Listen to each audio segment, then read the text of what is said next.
Welcome to Season 6 of the RAG podcast.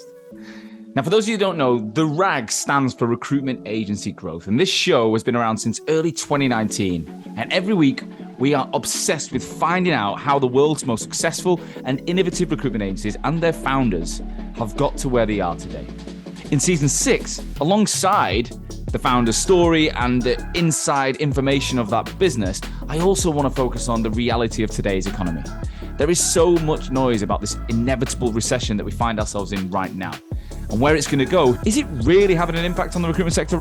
Are they seeing any change in job flow? Are they seeing any change in candidate control or activity? What is going on? I want to find out. So every single week, I want to forget the propaganda, forget the noise. I'm going to speak to a real life recruitment owner and find out what is going on in their business. I will bring it to you every single Wednesday from 12 o'clock across multiple platforms. Stay tuned. Hello and welcome back to another episode of the RAG podcast. On this week's show, I am joined by Adrian O'Connor, the founder of GAN Global Accounting Network, a business of over 27 people, headquartered in the UK with an office in Atlanta. Adrian has been running the business since 2011. In this episode, we talked about a whole host of things, about his journey of growth through those 12 years. We talked about how he has built a remote-first culture and how he personally now lives in Lisbon in Portugal and runs the business globally from there. But the big thing that most notably came out of this show was how he and his team have built a methodology and a process that has enabled them to have a much higher fill rate in the downturn of the economy. So as job flow has decreased, their fill rate has gone up to 78%. We talked about what do they do when they bring a job on board to ensure that their fill rate is so high. So if you're interested in building a remote first company or having a US based office or living abroad and working completely remote, or you just want to know more about how you can have a much stronger fill rate in today's economy, this episode is for you. Without further ado, Adrian, welcome to the show, and then blah, blah, blah, blah. So, without further ado, Adrian, welcome to the RAG podcast. Thank you very much. Great to be here. It's a pleasure. You look like you're in some form of log cabin right now. Tell me, where are you, Adrian? What's going on? I am in the loft of my home. We live just outside of Lisbon in a place called Cascais. And so it's sort of a Mediterranean style house that seems to have a log cabin in the roof. Yeah, or like a yoga studio. I went to Spain, Alicante, on a yoga retreat. What a trip that was. If anyone wants to know, I'll tell them where it is. And everything looked like that. Everything was that wooden, log cabin, relaxing. It looks like an uber zen spot you're sat in right now. It's pretty chilled. I've had a few clients ask if I'm interviewing them from the sauna. Gladly I'm not. But no, it's a really nice spot. We're about, let's say, 30 minutes from Lisbon, 15 minutes from the beach. It's a nice place to live. But you're not Portuguese, right? No Portuguese connection at all. Do you speak Portuguese now? I'm learning very slowly. Yeah, it's tricky. But if you live in there, you'll get it, won't you? You'll pick it up. Well, my kids are speaking it, so I need to learn in order to be able to understand what they're plotting against me. Yeah. What about your wife? Does she speak it? She's learning as well. Right. So it's a bit of competition between she and I as to who's going to get there first. The kids can plot against both of you then at the minute. Exactly. And they'll just get it like that, right? They will literally just get it like that. Yeah. School. Well, they speak it in school, so they're learning it because they're going to bilingual schools. And it's not just about learning the words. It's, from what I know of Portuguese, it's the way it's spoken. Like I used to live with a guy from Madeira at uni, and Nuno Alexandre de Xera de Jesus da Açafrão. What a name! Good name, great name, strong name. But I remember how nasal it was when he spoke. Like it was like you have to kind of almost use a different part of your mouth and your nose to speak Portuguese, I think. Yeah, there's lots of owl type sounds, which I haven't quite got right yet. You'll be able to tell that from the way I just did it. But yeah, it's quite a difficult one, and there's lots of different clauses and genders and tenses, and it's tough. Yeah. You'll get it, mate. You'll get it. Well, look, thanks for coming on the show, Adrian. We've known each other a few years, but I've never told. I want to find out more about the story. So you are obviously a recruitment founder. Do us a favor. Let's start now with who you are today. Give me the bird's eye overview, and then we'll go back and tell the story. Okay, cool. So I am a founding partner of Global Accounting Network. Global Accounting Network is a boutique search and headhunting firm, recruiting firm in the accounting and finance space. We've got about 27 people, I think, at the moment, split across London and Atlanta. So we launched in London in 2011. We launched in Atlanta in 2019, just right before COVID, which was great timing on our part. And so the business is focused on mid to senior accounting and finance, contract and perm in the UK, Europe, and the US. I'm also a founding partner of a business called Hoxton Circle, which is a recruitment firm in New York and LA, focused on accounting and finance again. Hoxton Circle? Yeah. I thought you were going to say Hoxo. And I was like, you part of my business?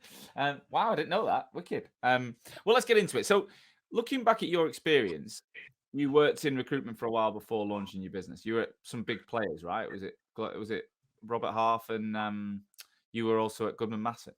So I started in S3. Right. As so many people that I'm sure have been on the podcast did. It seems to have founded lots and lots of businesses with ex-S3 people. So I joined Real Resourcing, or Real IT as it was then, and I was their 7th employee in the 3rd week. Wow. And so it was proper hardcore sales activity. I think on my first day, I got given a list of 150 contacts and told, phone all of them or don't come back tomorrow. You know, it was just proper sales. Who was the boss then? Is it someone who's well known in the industry? Or? So Sean Wadsworth was the boss. So Sean went on to launch Nigel Frank, Frank Recruitment Group, and did really well out of that. So he was the MD of Real IT. He'd been perm director, I think, for Progressive, and then moved across to Real IT. And that was an incredible journey. I mean, we were 7 people when I joined. I think we grew it to about 100 people in the first 4 years. Wow. And because of the growth, they needed to build infrastructure. So if you were doing well, you kept sort of getting grabbed by the collar and thrown into a bigger job, and you're sitting there thinking, well, I've only just learned the job that I'm doing, or I haven't quite learned the job that I'm doing. Yeah. And they're like, that doesn't matter, do this one. And so it was a really good progression. I think, trainee consultant for 6 months. I was a team leader after about 18 months, team manager after about 2.5 years, then regional sales manager after 3.5 years. And you got really good training, really beasted on a daily basis. So it taught you that sort of tenacity and resilience. What made you stick it out though? If you give 150 calls in day one and don't come back, like what was it in you that made you decide to come back? Because a lot of people would think, fuck this, I ain't doing that. Yeah, and there were definitely days where I thought that. I think, I don't talk too much about personal stuff, but I didn't come from money. We had a relatively not poor, but subsistence type upbringing. My mum was a single mum. She worked a couple of jobs, and she worked incredibly hard in order to provide everything that my brother and I needed. And I think that I saw recruitment as a chance to make money and pay some of that back. Yeah. And so, if you'd have said to me at that point, this is going to sound really mercenary, but if you'd have said to me at that point, you can earn 100 grand a year selling windows, I'd have gone and sold windows. If you'd have said selling cars, I'd have gone and sold cars. Yeah. It was really about having the opportunity. Did you see an advert for it, or did someone refer you into S3? No, I was actually working. I was working in psychiatric nursing, and I was working in a secure psychiatric hospital. And it was fun. It was a good team, but it was quite brutal. And one of my mates, I think it was a month before my 25th birthday, and I just finished university. One of my mates said to me, he had a 12 grand pay packet that month. I was like, I'm sorry, what? 12 grand for a month? This is in 1998. 12 grand was a lot of money in 1998. Yeah, I bet.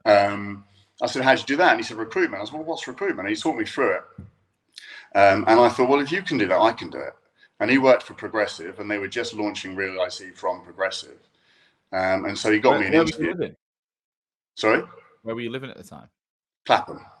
Right, so you're in an expensive part of London with I lived in Clapham when I started in recruitment in London, and it fucking hell. That was I think every night of the week the pubs were that busy. Yeah. And I used to get off at Clapham North and come straight out and see the Clapham North pub and think, honestly, about 3 nights a week, I'd be like, should we go? And then you'd walk down I think it's called it's Acre Lane, and then there'd be another pub, I can't remember the name of it, about 100 meters down, and it'd be busy. And if I got home, I did well, but I had no money. So I had to do well, otherwise I couldn't afford it. Not that I was a big boozer, but it's probably the most tempting place in London to live, I think, at that age. Yeah, it was great. And realized he was awesome at selling you the dream, right? So, there was no life outside of S3 and recruitment. It was the best of the best. And you made money quickly. The training was really good, and they just got you doing the work, and you made money quickly. And as long as you were making money quickly, you were going to stick it out. Yeah. And so, there were definitely days where I thought, this is fucking awful. But then the next day you'd come in and do 2 deals. So, it was a proper roller coaster. What were you recruiting at the time? Oracle database administrators and developers. Wow. Contract or perm?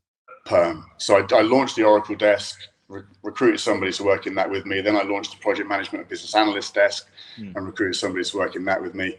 And it was really good fun. I think Sean was a very, very good leader. He got you properly bought in and beasted you to the point where you were making money. You knew what the recipe was.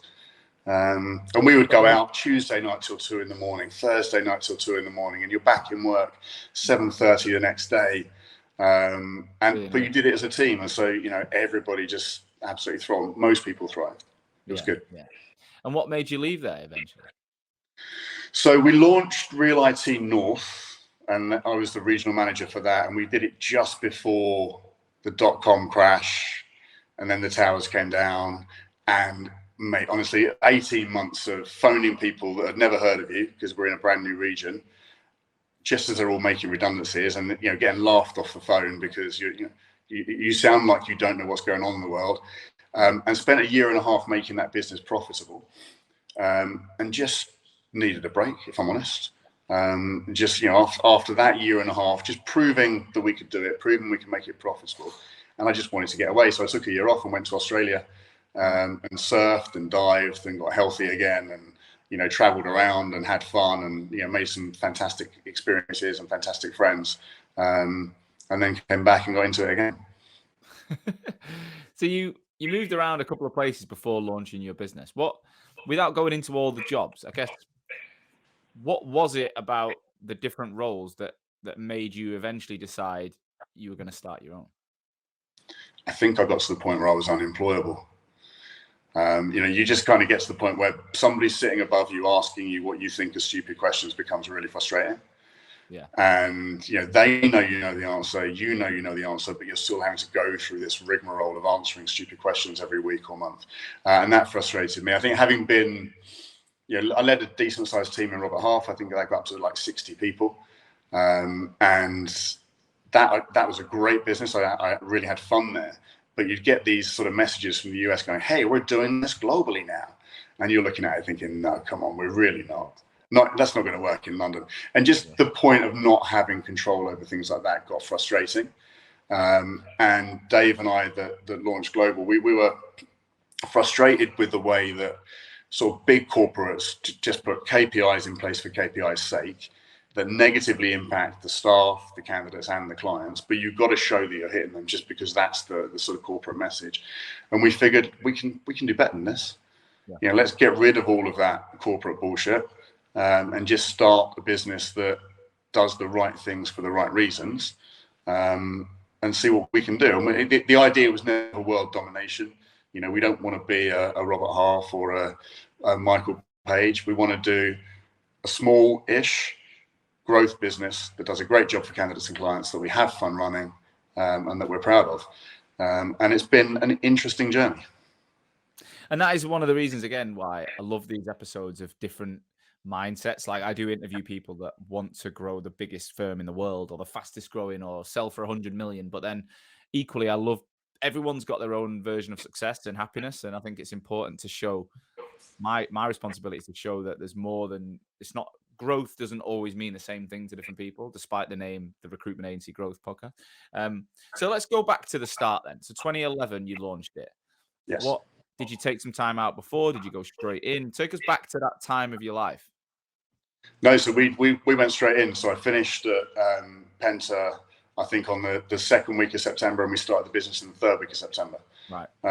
And I hadn't made a placement at that point for about 8 years, because I've been running big teams and sitting on boards and stuff. And so I'm sitting there on day one thinking, fuck, where do I start? Yeah. Can I still do this? And Dave, who'd worked with me for a relatively long time, told me later, he was sat opposite me thinking, I bet he's rubbish. I've never seen him recruit. what have I let myself in for? Can this guy even do it? But you've got no choice, right? You just sit there. We had no candidates, we had no clients, we had no database, we didn't have, we had no letterhead for the bank. And it's like, well, what do? You just get on LinkedIn, get a list of people, and start phoning and headhunting. And so we just started headhunting the best candidates we could possibly find, and then started marketing them. And it sounds really basic because it was. Because ultimately we're salespeople. You just get on the phone and tell people about the products. And we picked up some phenomenal clients really, really quickly. We picked up, I think, Amazon in month 3, CBRE in month 3, GSK in month 2. And it seemed that the market was really open to the idea of a small boutique firm that just wanted to do it properly, rather than these big firms that they were getting burned and churned by on a regular basis. Why did you choose accounting and finance? I think it chose me. So I came back from Australia and I interviewed for different jobs. I got offered 4 jobs. 3 of them were accounting and finance. 1 was technology. The technology recruitment job was not the best, so I took one of the accounting and finance roles, and was successful at it. Made money quickly, built quickly, got the business up and running, grew the team. And then got headhunted to Robert Half, which is obviously accounting and finance, and so just ended up in that world. Yeah. I like the people. There's a sort of perception of accountants as these grey, boring people sat behind spreadsheets. That's not what the world is like anymore. The accountants are running the business, so you're dealing with commercial people, business people, professionals that do what they say they're going to do when they're going to do it. And that makes for a pretty nice recruitment relationship compared to some markets, I think. And the accounting market is a growth market in some regards. It doesn't have the highs of some other markets, but it also doesn't have the lows. So you can make good money in it. You can be successful in it without the roller coaster. Yeah, makes sense. If you think about it, yeah, you'll always need them, right? There's no way in which the market's gonna ever say, "Oh, we don't need accountants for a bit." Like, it's just not going to happen. It's essential. Do you let your accountant go, or do you move as much at certain times of the year, or at certain economic times? No, but there'll always be a need. There'll always be a strong need. So you've got 2 of you and Dave. Are you in paint the picture of the startup scene? What did it look like when you were doing it? So I rented some desks off of a mate of mine. He had a business development agency for luxury brands in Mayfair. Right. So he had about 16 people, very posh, very professional, very well spoken, doing luxury brand stuff. And there's me and Dave and this other guy in the corner just on our feet selling.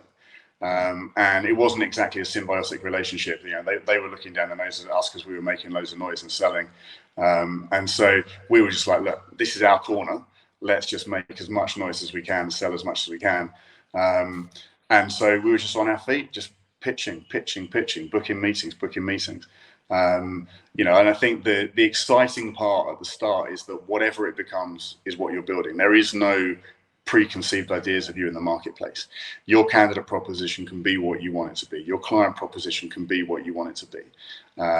And you can really build that message as much as you want to, which I'm sure you've done with your business as well, right? You are creating that, and that's really exciting. Every win is a massive win. You book a meeting with a client.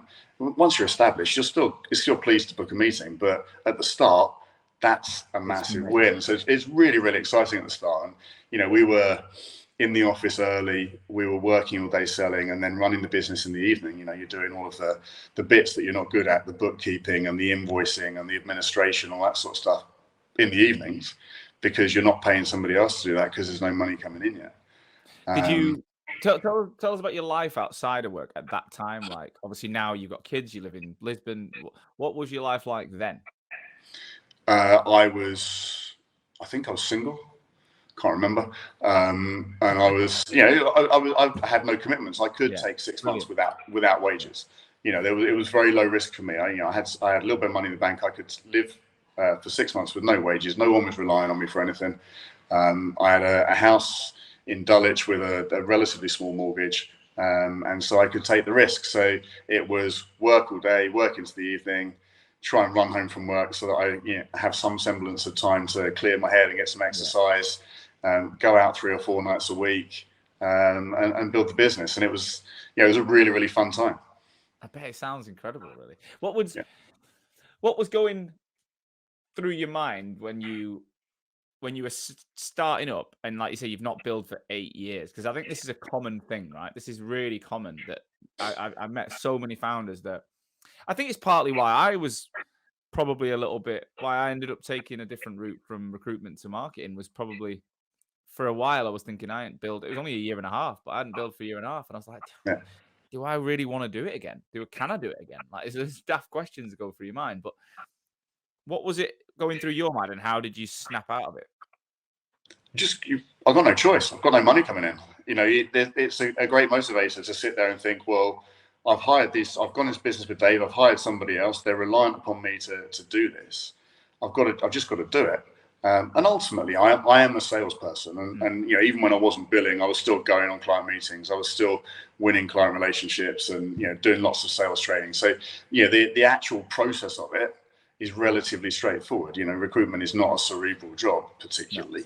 No. It's a process job. It's a recipe job, and if you're a good salesperson, then I think you can make money. And I am a good salesperson. It sounds like arrogant to say that, but I enjoy the sales part. I've put a lot of thought into how you sell recruitment and how you make people feel good about what you're bringing them. And so that part was relatively easy.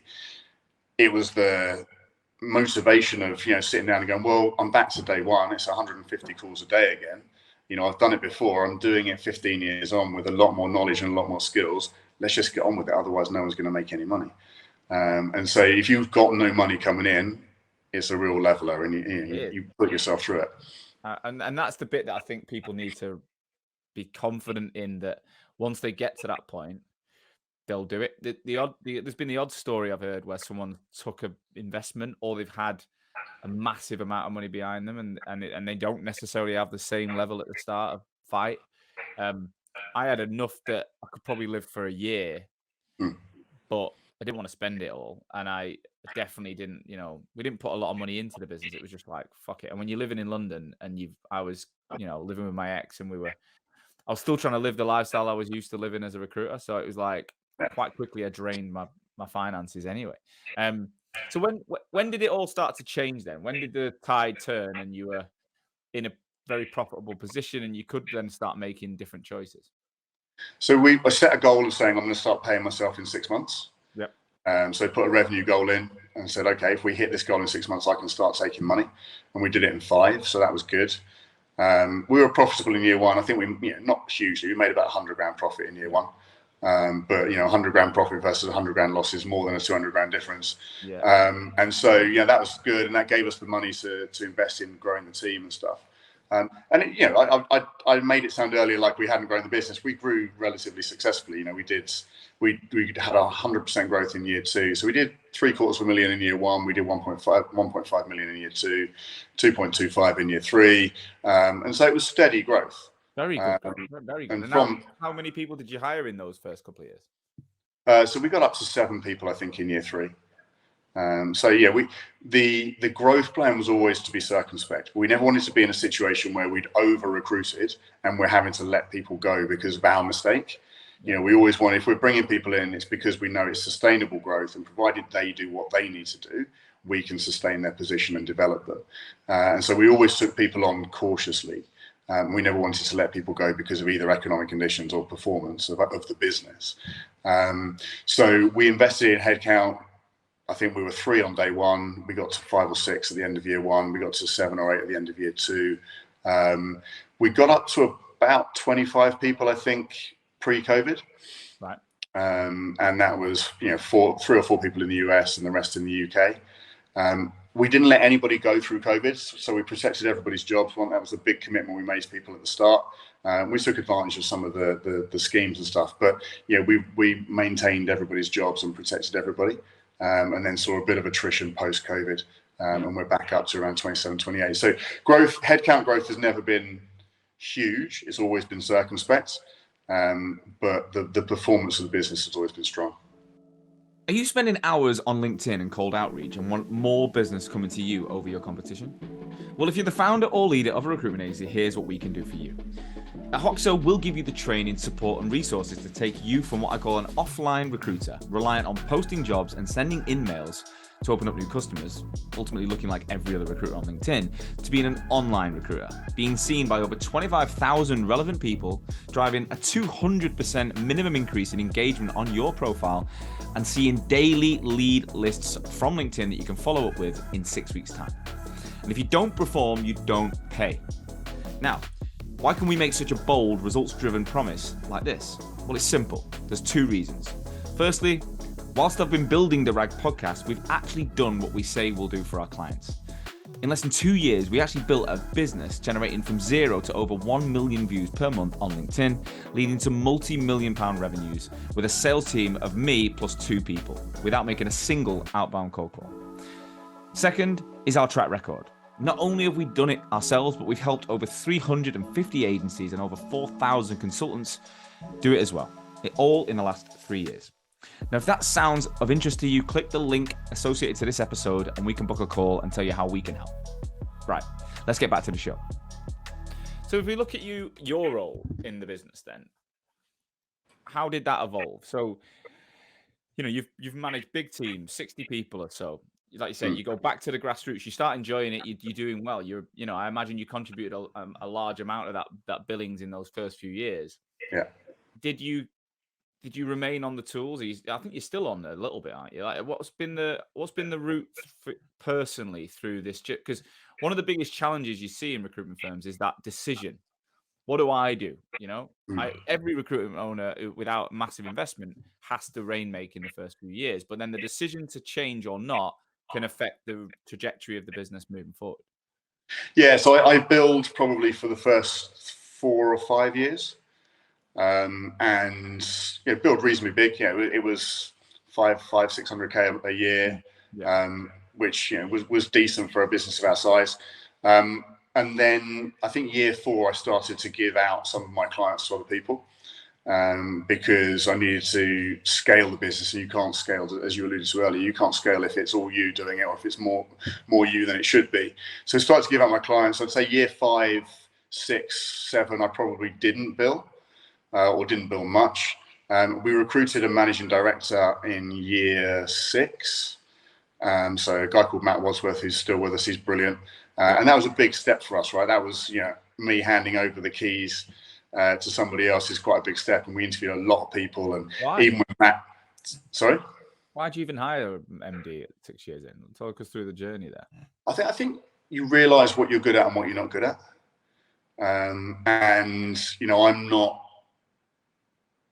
I'm not the management person. I don't manage process very well. I don't manage detail very well. I'm a salesperson. I love the strategy side. I love the people side. And so I wanted somebody who complemented that side of my skill set with the bits that I'm not good at. What about Dave, the guy you hired, who started it with you? Is he still at this point? Dave's still here. Dave's and Dave's, again, brilliant. He's a sales guy. He loves recruitment. He's the most energetic, passionate, active guy in recruitment. He's fearless. He'll phone anyone about anything. But I'm not speaking out of turn when I say he is not a manager of people, and he has no desire to. What were the symptoms then? So let's go to that, like year 5, 6 then. Tell us, how many people did you have, and what were the symptoms that perhaps you weren't? I mean, yourself, but you have been a 60-person team leader, so you've done it. So what are the symptoms that made you realize that maybe you should focus in a different area and bring someone in to take over this part of the job? So I think you get to a point where the business is too big to not have processes, so to not have robust, strong processes. And the idea of being the person that implements those processes, puts the checks and balances in place, does the management meetings that checks up, that's not me. I know I'm not going to do it. I could do it, but I probably wouldn't do it very well. And I certainly wouldn't enjoy doing it. And, if you go back to the team when I had 60 people, within those 60 people, I had 5 senior managers. And the senior managers would be the people doing the checks and balances and doing the bits that that's not me. No. I'd much rather be driving the strategy, standing up in front of everybody and communicating the messages and doing all of that stuff, not the person that sat in a meeting and implementing processes.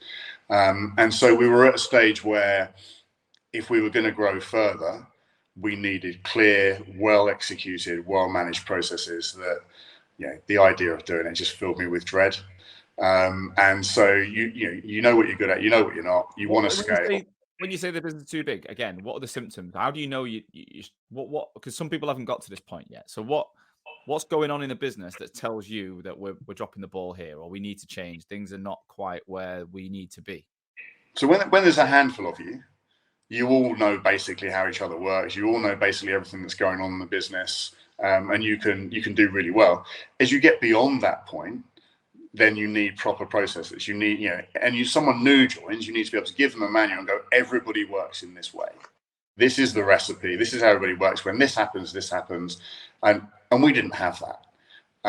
And so you bring in new people, and they're not getting up to speed quickly enough because they can't look left, look right, and go, hey, okay. And they, so they have to learn. It takes them longer to learn. It's more hand holding, and clients and candidates are not necessarily getting the consistent experience that you would want because things aren't being done in a consistent way.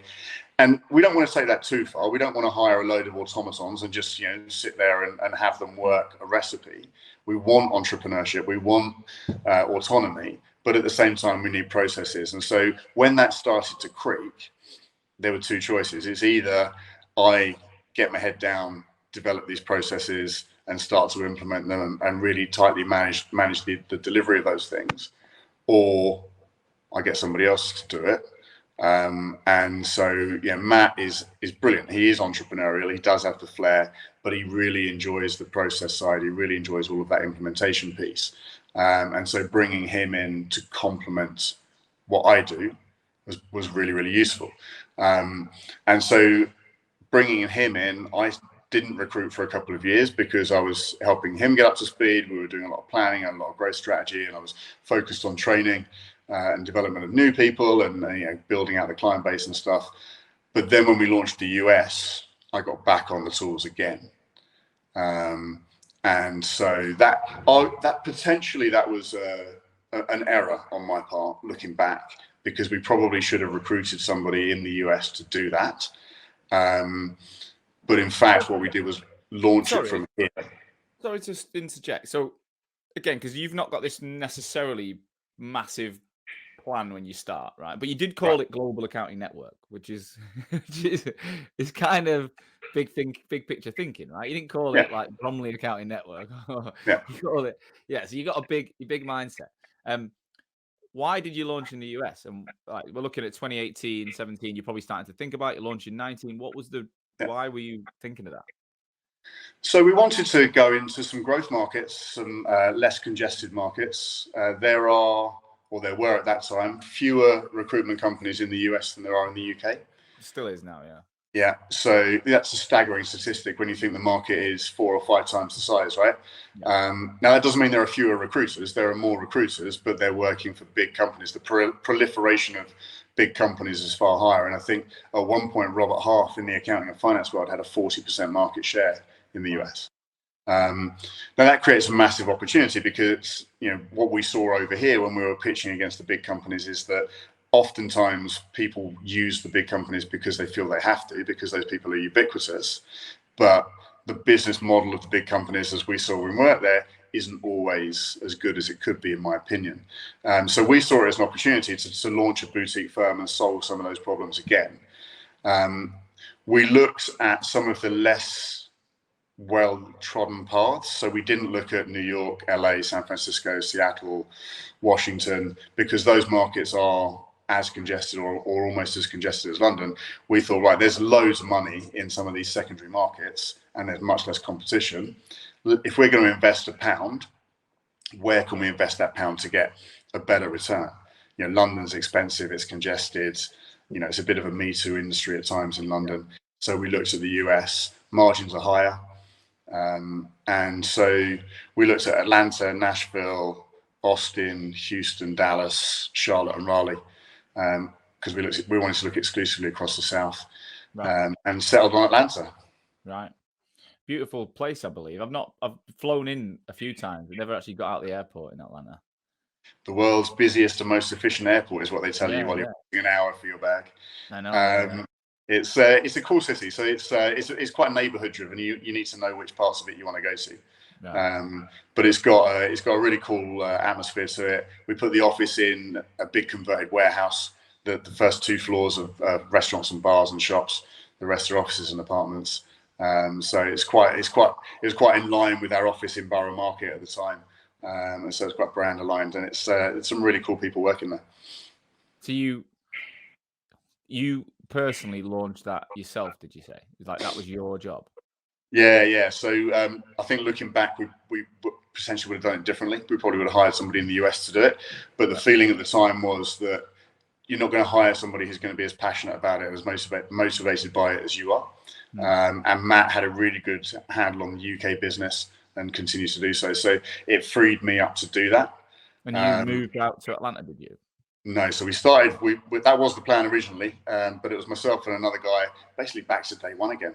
Just sat at a desk working from midday until 10 p.m. In the UK, phoning people in the US and pitching. So it was literally back to almost day one of Global Accounting Network, except that we had to put on American accents to get past the automated switchboards because otherwise they wouldn't recognise what you're saying. Wow, that's ridiculous. Yeah. They have automated switchboards, so you couldn't even get in via a gatekeeper over there. No. But you do get put through. But we spent about 6 months just pitching our hearts out. We did deals. I think month 3, started making regular placements in month 5, and then about month 8 or 9, COVID hit. So that was an interesting time. Because you're working from 12 till 10 p.m. Did you have kids at that point? So my daughter was born a week after we launched the US business. Right. So how on earth do you manage that? It depends if you ask me or my wife. I would imagine it was really good being able to spend the mornings at home and being able to give my wife some respite during the mornings, and then my daughter would have a feed at 10:30 every night, and I would make sure I was back for that.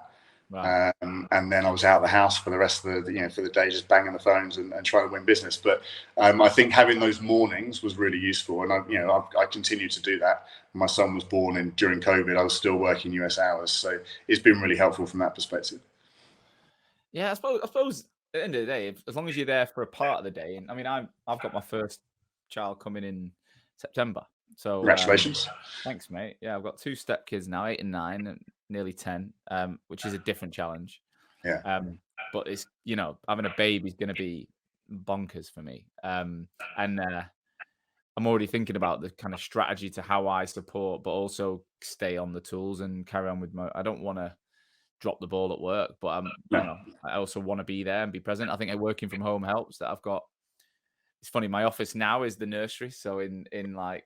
My garage is being converted as we speak into my office. It'll be done in a couple of weeks, and then we'll start building the nursery in here. And then but the good thing is I'll have separation, because right now I was on a call at 7 a.m. in Australia today, and the kids are like arguing about who's in the shower, and it's just distracting as hell. And then at 3:34, because we're only 10 minutes from the school, 5 minutes in a car, they burst in the house at 20 to 4.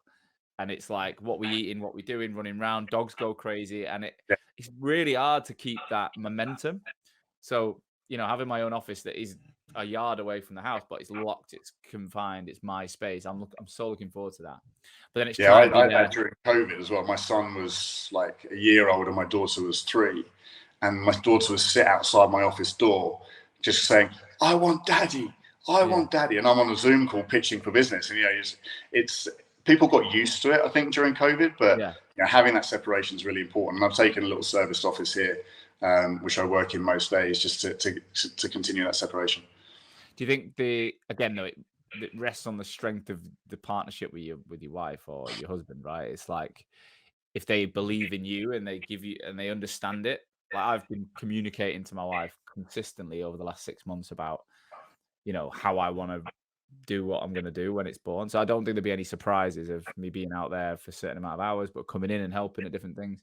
I think it's when you don't have that support or the communication strategy, you could really get that wrong. Yeah, I think she was great. I mean, my wife's very, very understanding. Otherwise, I don't think it would work. But I think it was she was always very understanding of the work stuff. It was when I left in the morning to go to the gym as well, and that was probably a bit less popular. Yeah, I think having the mornings, particularly when the kids aren't in school, like when they're at nursery age or pre-nursery, being at home in the mornings is much more useful because working late doesn't matter because they're asleep in bed. Yeah. So Yeah. it worked really well and continues to do so. And I was really lucky because I got to spend extra time with them that most dads don't get. If you're at work from 8 in the morning till 7 at night, you miss the whole day with your kids, whereas I was getting the mornings with them every day. So you launched in the US, it's starting to make money. You get to month 8 or so, and then the world fucking falls apart, right? And Yeah. at this point, are you traveling over to Atlanta regularly, or were you? Yeah. Yeah, I was doing about 50-50. So 2 weeks a month in Atlanta, 2 weeks a month in the UK. We got visas and we were intending to move out there, but we only ever wanted to be there for 3 years so the kids could be schooled in Europe. And so COVID really screwed that because you couldn't move during COVID. And it meant that by the time COVID finished, we were like, well, there's no point in going now because we won't be back in time for the kids to be in school. How did the business evolve? How did the business? So imagine going into COVID, you had a 5-day a week in. Did you say in Borough Market you had an office? Yeah. So how did the business react to that? So we were fortunate in that we were already set up for remote working. We didn't do it, but everyone had the setup. So when we were forced to do it, it was a really easy move. I got COVID right at the start. I was skiing in Val d'Isère and came back with COVID at the end of February 2020. And my wife was 5 months pregnant, and I managed to come back, spent an hour in the house just getting a bag together to go and check into an Airbnb, and managed to give her COVID as well. So I was already unpopular for the boys' ski trip. Then I gave her COVID, and I wasn't there because I was in an Airbnb. And going through all of that at the same time, I was wondering what the fuck is going to happen with the business, because no one knew how bad this was going to be. You're still going to have a business in 6 months' time. What's it going to look like? Is your business predominantly perm, I'd imagine? It's about 60-40 in favor of perm, yeah. Yeah. So going into a pandemic with perm being dominant, it's even more worrying, right? Because there could be no revenue or very little amount of revenue coming in. There could be no revenue. You might struggle to collect your cash. And that's probably the biggest risk, is that for your perm revenue and your contract revenues, there's a big book of outstanding debt there. I think we had somewhere approaching $1 million in outstanding debt that suddenly no one wants to pay you, because everyone's holding on to their cash. And every conversation you have with one of your clients is like, well, we're tight on cash at the moment. We're asking people to bear with us. So, well, I want to bear with you, but if I bear with everybody, I won't be able to pay for my business. And so you're having those conversations. So the big first thing was make sure we're on top of collecting cash, and we've got good processes there. Make sure that we're shoring up our client relationships. And so I'm sat in an Airbnb with COVID, working hours and hours with Matt to get all of this stuff in place, because no one knew how bad it was going to be. And at the same time, trying to sell in the US and trying to make sure that we're still pushing the business forward. So did you have to come and get more involved in the UK business at that point, I imagine, just from a strategic and tactical perspective? So, like I said, Matt is all over that UK business at that time. So, he did day to day, he was running it, and he continued to do a brilliant job. But he and I worked together on what were the tactics for protecting the business, defending the business through COVID. And so I wanted, he was still very, very, very focused on helping the sales guys get out and win more business and getting their processes right. And then he and I would work on how do we shore up the business, and what measures do we need to put in place in order to make sure that we're protecting everybody's jobs and protecting the company. And then how did you see performance? Obviously, I mean, everyone saw a dip and then a bit of a hockey stick, but how did it unfold for you? It was a tale of two halves. So the UK business fared really well, I think, through COVID. So I think the market went backwards by upward of 40%, and we went backward by 12%. Right. And that was off the back of a really good year the prior year. And I think that was, it was fucking tough. I don't want to make it sound easy. The team worked incredibly hard, and they did really, really well. The US, it just kind of stopped initially. We didn't have the strength and depth of relationships. And the hardest thing through that time was picking up a new client and transacting with them. Because, in those circumstances, everyone that's left at the desk is really good, because all of the companies have got rid of the people that weren't so good. So all of your competition is their best people. They're all really hungry to protect their relationships. They're all defending their relationships like crazy. And you're pitching going, well, I know you don't know me, but you should probably give me some business now. And so, winning a new business and transacting with them quickly was really tough. In the UK, we had really strong relationships, really deep relationships, and we're quite diverse, so we're not reliant on any one industry. Yeah. So the team were able to fare pretty well through COVID, and we saw some strong performances. In the US, it was a struggle. And was it still just a couple of you, or did you have a team to support in the US? There were 3 of us, right? And so we continued to do deals, but probably 1 or 2 a month rather than what we used to. So we did enough to keep the lights on, and then that picked up towards the end of 2020 in the US, and we were able to hire a couple of extra people. And 2021 was a bounce back year, as it was for everybody. And when did you look at launching the office in Atlanta? Was that 21? No, so we already had an office over there in late 2020, and we had 1 person on the ground in the US. We grew that to 2 people on the ground in the US just before COVID, and so we had people over there, but they were new, and so new people trying to make money in COVID was just nigh on impossible.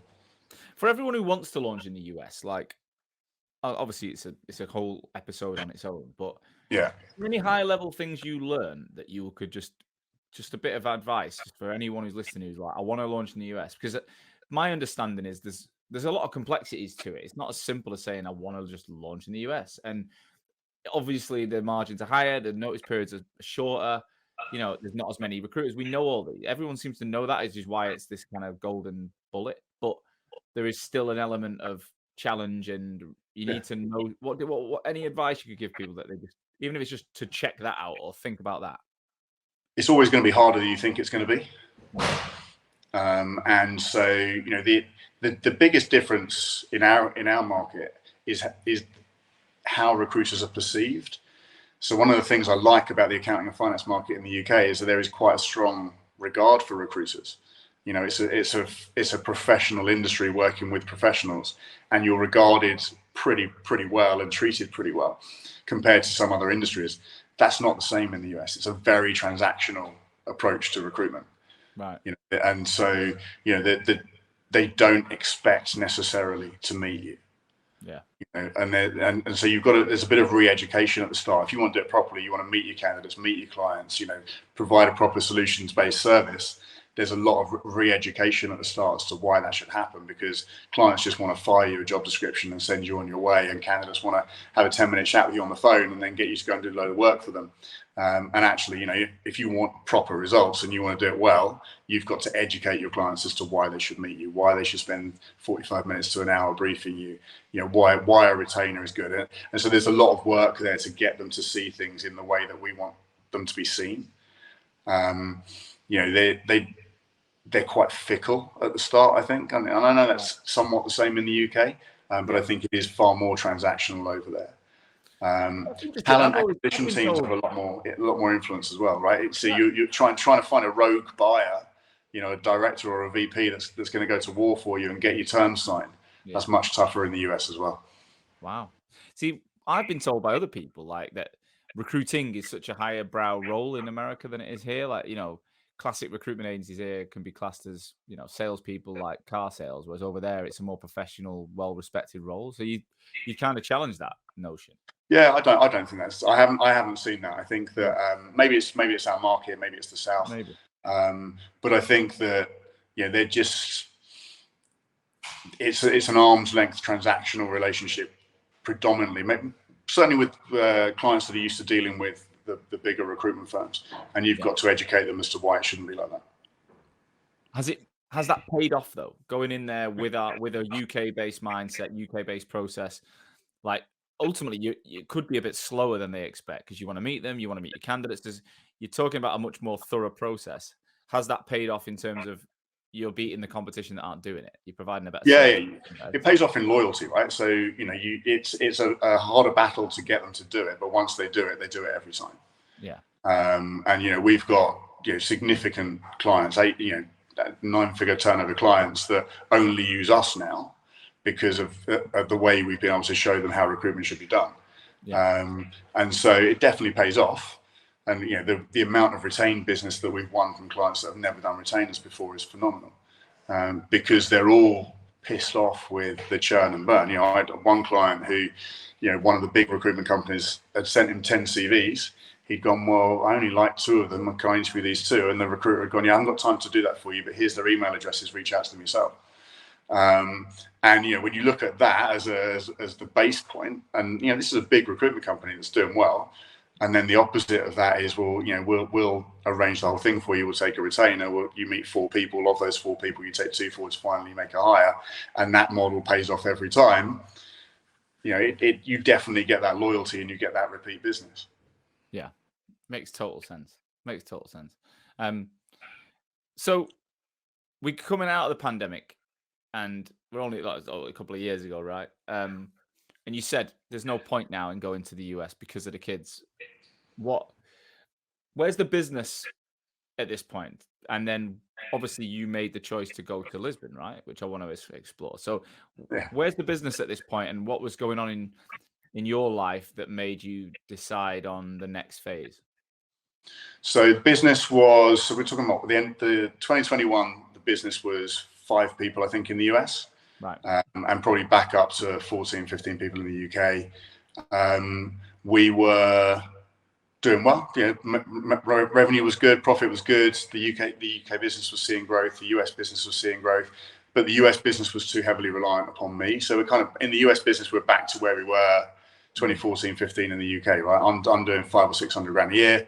Yeah. That's 50% of the overall billings for the US business. I need to divest some of that, get the team taking on some more of the growth, take a step back from the billing to some degree, and make the business scalable again. So still running it from here, still selling from here. But at that point, I'm probably only selling to 3 or 4 clients myself, and they're clients that use us because of me. And I'm still doing 500 or 600 grand, but it's just with 3 or 4 clients. Start to give out the rest of my clients to other people so that they can see some growth as well, and recruit some headcount.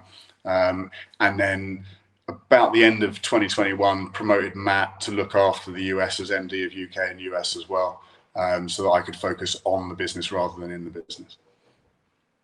So say that again. So you promoted Matt to look over the US as well? Yeah. Right. So what was he showing that made you believe he could take that on? So he built his infrastructure in the UK really well. So we've got good leadership in the UK business reporting into Matt, which gives him the ability to step away from that a little bit. He needs to be less hands-on in that. And then for the US business to scale, well, we're in the same position we were in the UK business when we recruited him, right? We need the processes, we need all the bits that I hadn't done. So you're basically brilliant at getting it going, and then you want. Yeah, I mean, the way I think Matt described it is, I have the ideas and get things off the ground, and then he, makes them good.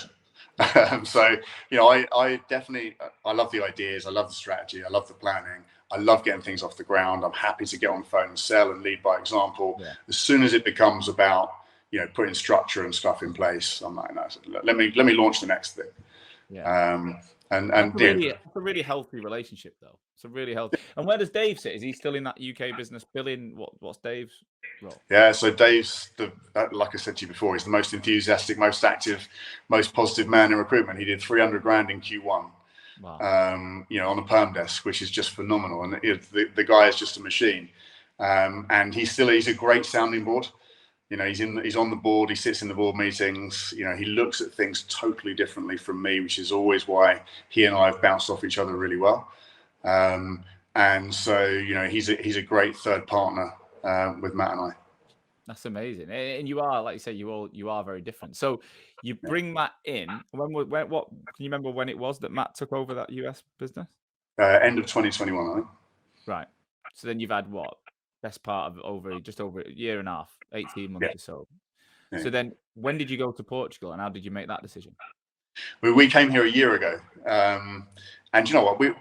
We were in the office pre-COVID. We were in the office, 8:30 till 6:30 every day, and then in the pub and whatever. And it was a very traditional approach to recruitment.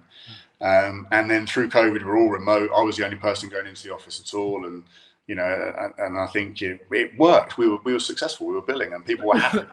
Came out of COVID, and everyone could go back to the office. And we were in a board meeting one day, and we're like, all right, so how do we get people back to the office? We've got to get people back to the office. And one of our non-execs looked up and went, why? Yeah. I was like, what do you mean, why? Well, why do you want to get people back to the office? We're making money, everyone's happy, staff retention is good, blah, blah, blah. Why do you want? And the only reason we could think of was traditional thinking. It was just how we'd always done it and it would always work. So let's go back to doing it. And so we said, well, fuck it, let's not do it. Let's trial this remote thing and see if we can be a remote first business. And 2021 was a great year, fully remote. 2022 was a great year, fully remote. And so, you know, people go into the office. We've taken a much smaller space now in a WeWork, and people go in as they choose. And most people are in 2 or 3 days a week, but we're totally flexible about it. And that gave me the freedom, because ultimately I didn't need to be in the office either. We didn't want to be in London anymore. 2 tiny children. We wanted to be somewhere outside of town. Couldn't work out anywhere in the UK we wanted to be. One of my mates lives here. Came over to visit him for a weekend last February and went, fuck it, let's move to Portugal. And so we moved in April. Did you need to think, because of Brexit, have you got to get visas or? Yeah, so we had to get visas initially, then residency. So I've got my residency. We're waiting for the family. It's called family reunification. So my wife and children haven't got theirs yet, which is not a bone of contention at all. But so it was complicated. It took a bit of investment, but it's a great life. And I'm very fortunate in the business to have a load of really, really good people that take ownership, and that we can all work remotely. Here's a message from our newest sponsor in 2023, the Recruit Hub. Are you thinking about starting a recruitment business in the UK or the USA? If you've thought about it, if you've got any desire to start a recruitment business in the future, or you might have just started up and you think, am I doing it right? Then you can download a startup blueprint and access key information. Information relating to funding. How much money do you actually need and what are your options? Knowing where you stand. What is your non-compete, and do you have any restrictions you really need to consider? Do you need a co-founder? What do you need to know about going alone, going with someone else? How to automate your way to billing faster. Business planning basics, things like what is a business plan and how do you write one? And then how do you come up with a name and build a brand? Now, if you are interested in taking this document, our newest sponsor are giving it away for free. They are called Recruit Hub, and you can get it at recruit-hub.com/startup-blueprint. The link to this message is in the show notes. So go away, get that free information, and see if you're capable of starting a new business, or the business you've just started, is it set up for success? Let me know. So when you say all remotely then, when it comes to like onboarding new people and hiring talent, I think that is probably the biggest reason people go back to the office. I would imagine it's getting those early stage recruiters up and ramping them up. It can be done remotely, but it's probably not necessarily what a graduate, or what we believe a graduate or younger early 20s wants from their life, to be sat in a shared flat all day rather than being in an office. So like, what's your approach to that? Because I think that's the biggest area of challenge with a remote business. I've got my own approach within Hoxo as well. So we're pretty flexible on it, because Matt likes going into the office. Elliot, who runs part of the business, likes going into the office, and so people can go in as and when needed. And as I say, most people are in 2 or 3 days a week. So when someone new joins, it can be a fairly intense in-office piece at the start. I tend to do my bits of training and induction remotely, but Matt's in the office a lot and will do stuff face to face. But we're inducting people in the US as well, so we have to do that remotely sometimes too. So we've implemented pretty good processes and pretty good training and development remotely. And it can be, if someone's relatively junior, we can sit for an afternoon with Teams open while they're making their calls and do the same listening and coaching that we would do if we were sat next to them in an office. So there's lots of things that we can do as workarounds to provide that training and induction and coaching. I think that we have to be a bit more deliberate with the social side. So it's not like it used to be at 2 o'clock on a Friday. We've had a brilliant week, guys, let's all just go to the pub. You have to be more deliberate with that. But that can also mean that you do more varied things, and it can mean that there's more choice in what people do, rather than it just always being the same pub round the corner, followed by the same club or whatever. But I'm nearly 50 years old. I don't know if I want to be falling out of work into a pub every day and going to a club. So, it's given me a bit of respite from that, and it means the stuff that we can do can be a bit more varied. In terms of the US now, so you say are they similar? They got like WeWork access and work from home or whatever. Yeah, so the US business, we're in an Industrious, which is like an upmarket WeWork. Right. And they come and go again. Some people are in the office every day, some go in once a week or whatever. And it just works. People are happy, staff retention's really good, and performance is strong. And how does Matt manage it? Is he flying across the two like you used to do? Is he doing a bit more? So he and I alternate. So I still go to the US for about a week every other month. So he and I will alternate and spend a week or two out there every month between us. Right. And how often are you back in the UK?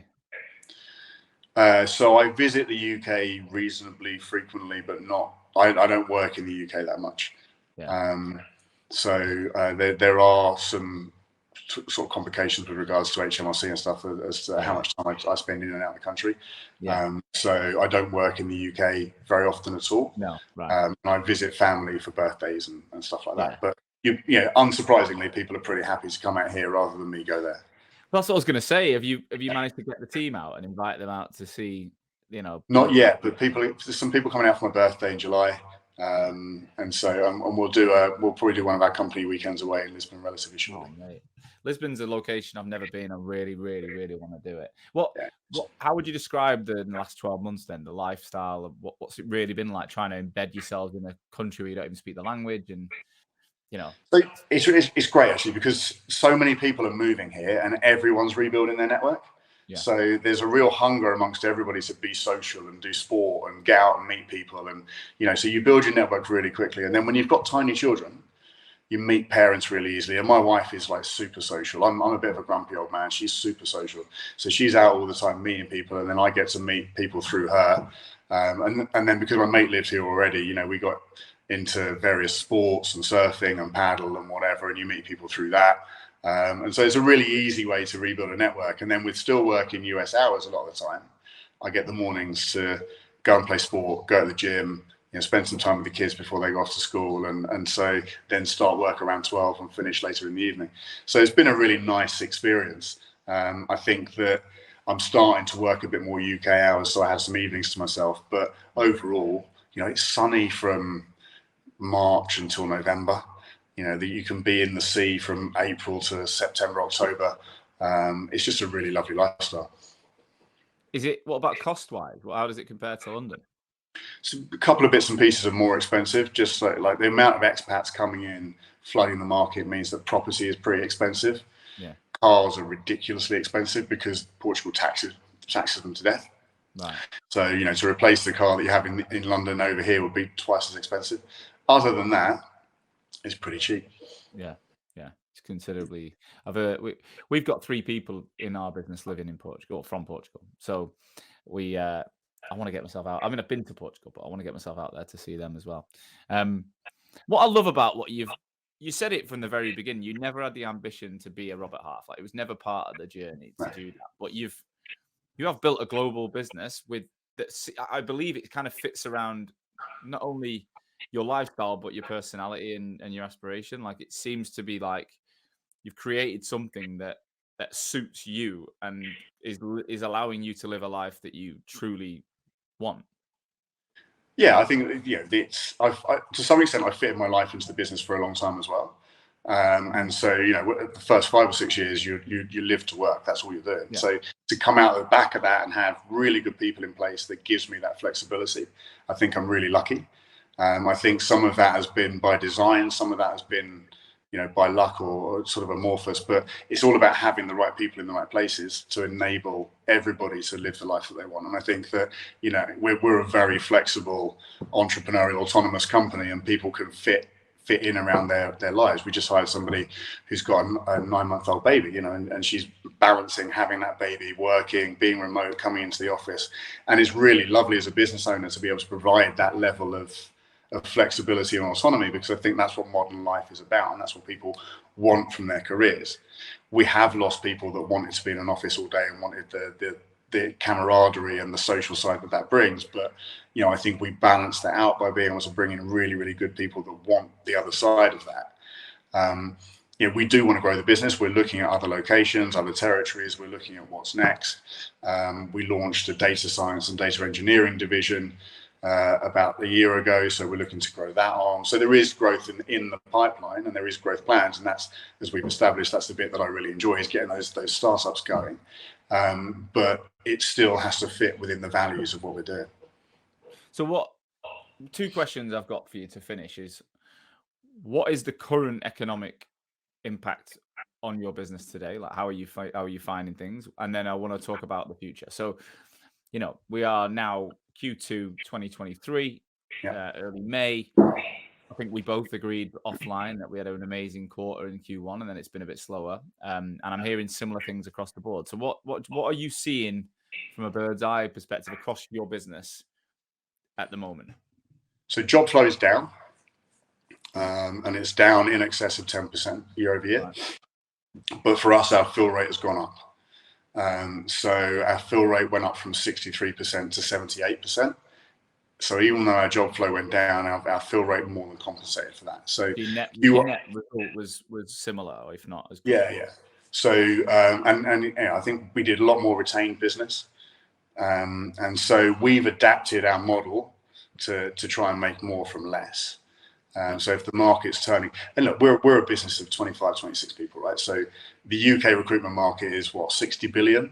Yeah. Regardless of market conditions, there's more than enough for us. Yeah. If we do the right things, do them well, do them every day, we will continue to make money. And that's how we sort of always look at it. You have to adapt somewhat to market conditions, but the market is always big enough for us. Yeah, there's always enough out there. And that's the right attitude to have. That is the right attitude to have. I think if you listen to too much external noise, it can just cloud your judgment and make you fear shit that you can only control your own day and what you do each day. Recruitment's not a cerebral job, as I said earlier, right? You know the recipe, you know the things that you need to do to make you successful. I recommend to everybody, look at your job to fill ratio, look at your interviews placement ratio, look at the things that are indications of your effectiveness, work out where you can improve the quality and where you can improve the quantity, and then just manage your desk that way. And so if we're doing that every day, if everyone sits there and makes sure they hit their recipe every day, we'll be okay. I think that we're not going to see the job flow over the next 6 months that we saw over the same 6 months last year.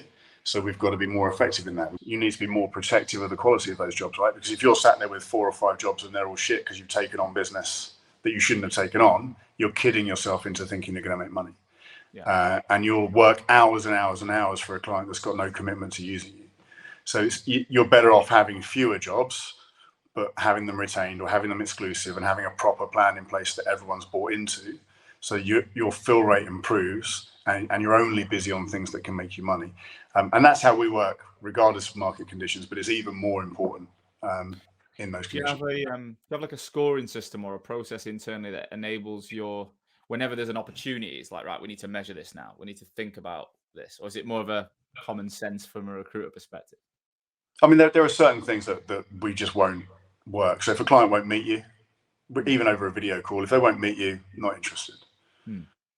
So if someone won't spend enough time briefing you on a role, helping you understand what they need, why they need it, what the challenges are so that you can sell it to the best candidates, if they won't put a proper plan in place to work with you, then don't waste your time. No. Because it's really easy for a client to give you 5 minutes over the phone and send you a job spec. There's no commitment from them. You're going to go and spend hours sourcing, screening and finding them people. And all they've done is really get you off the phone with a job description. And so, for us, they've got to meet you. You've got to take a proper briefing. You've got to feel like there's a plan in place. You've got to have agreed terms. If you haven't agreed terms up front, not interested. So that leads me on to my final question, Adrian. I mentioned it before, but where are you heading now? So you're in a great position, global business. You're in Portugal, Atlanta, UK. You said you didn't want this ridiculously big business, but you're in a really strong position. So what are you driving for? Why are you still working so hard? What's the point? So I think we haven't achieved what we want to achieve yet. We haven't got to a point where we're not enjoying it. We haven't got to a point where we've lost our passion for it. We haven't got to a point where we don't see more and where we don't see that we can achieve more doing things that we love doing. think that's a big part of it, right? If I was sat here every day thinking, fuck, this is awful, why am I still doing this? Then I'd be looking for a way out. I'm not. I enjoy what I'm doing. It fits in really nicely with my life. I'm surrounded by brilliant people that are really passionate about what they do. And, we're still in a business that we enjoy running, that we're proud of, that does a great job for candidates and clients, that makes money for everybody who's successful within it. I think that's really important. And we enjoy doing it. So let's keep doing it. Let's keep growing. The US business is, it's a 7-figure business in year 3. That's decent. It's now doing far more of it without me, so that frees me up to do the next thing. Matt's doing an awesome job of running the UK and the US now.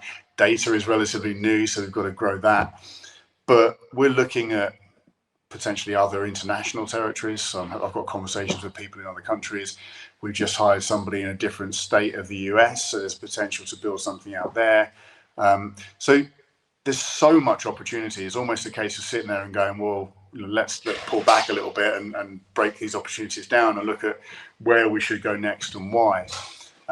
There's some things that we need to do. So we want to grow the contract book so that we're more 60-40 in favor of contract rather than 60-40 in favor of perm.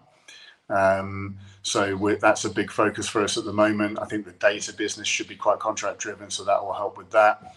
So there's so much that we can do, and it's the job of me and the board to sit down and work out, okay, so out of all these things that we could do, what do we actually want to do and why, and what's it going to lead us to?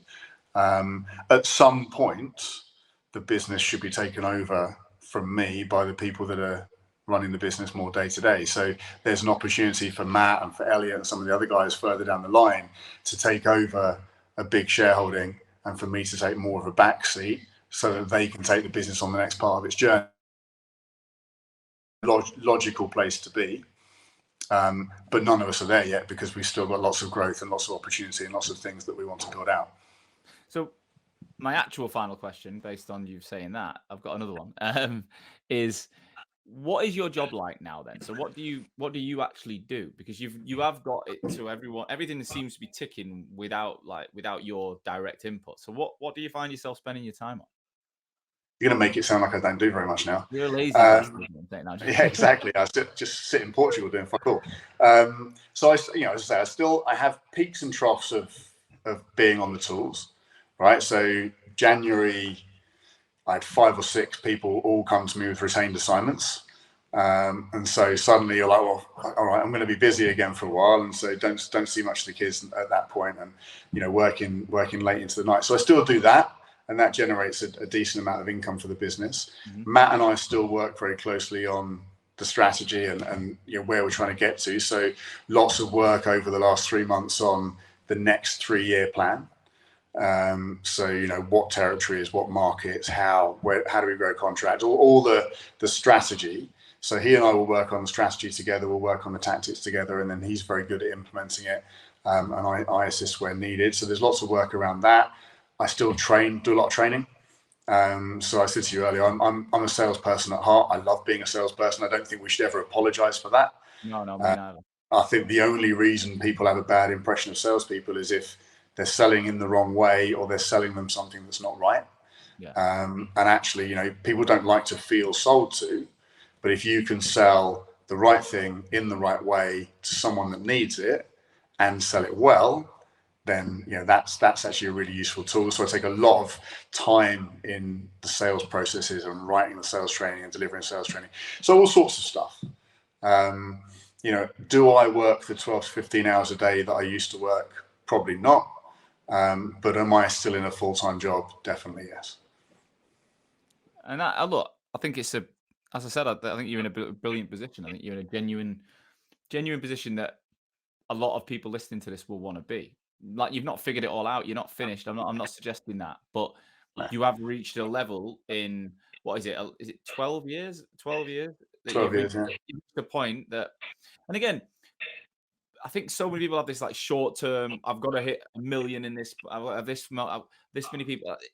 When you just elongate that time frame and say, well, actually, we want to get there, but we're not necessarily worried about whether we get there this year or next year or within 3 months or 6 months.